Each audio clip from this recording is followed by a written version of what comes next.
Hello, this is MakerJ11, and I've got two things to talk about to you guys today. One, I got featured in Hot Rod magazine. And number two, why I haven't been posting videos for a while. As you might be able to tell, I am actually in a hotel room right now. But, okay, so Hot Rod magazine. They contacted me, they saw my videos and everything, and they were like, this is pretty sweet. And a guy named Thomas Phillips, he contacted me and did a little interview. And on page 12 of the March edition, I am featured. Let me find it here. It's a pretty good write-up, actually. I really like it. I think he did a really nice job. And so there it is. Check it out.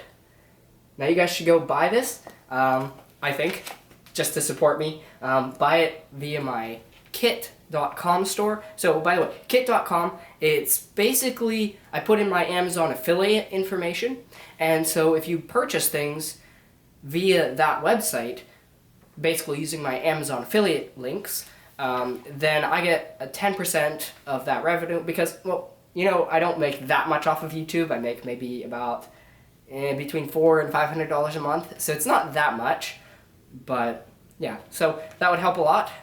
If you could buy it via my kit.com store, that would help me out a lot, so go buy that on Amazon or kit.com, and well, click the links in the description, and that'll help me out a lot. So, but anyways, so I got a new job doing robotics installations, and so the last couple of months I've been really busy and haven't really had time to post many videos or anything like that. I'm really sorry for that, but yeah, so right now I'm in a hotel room and the company's paying for that. I'm trying to look for an apartment, so pretty much as soon as I get an apartment, I'll probably start doing some more videos again.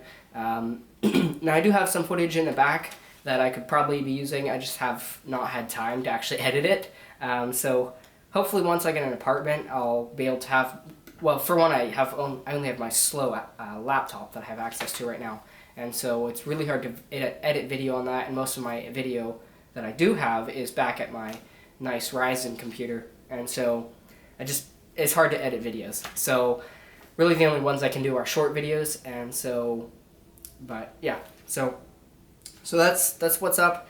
I'm not dead, I'm still here. But yeah, so I hope you guys stick with me, and I will try to get some videos out in probably the next couple of weeks. And so yeah, that's about it. Thanks for watching, and keep experimenting.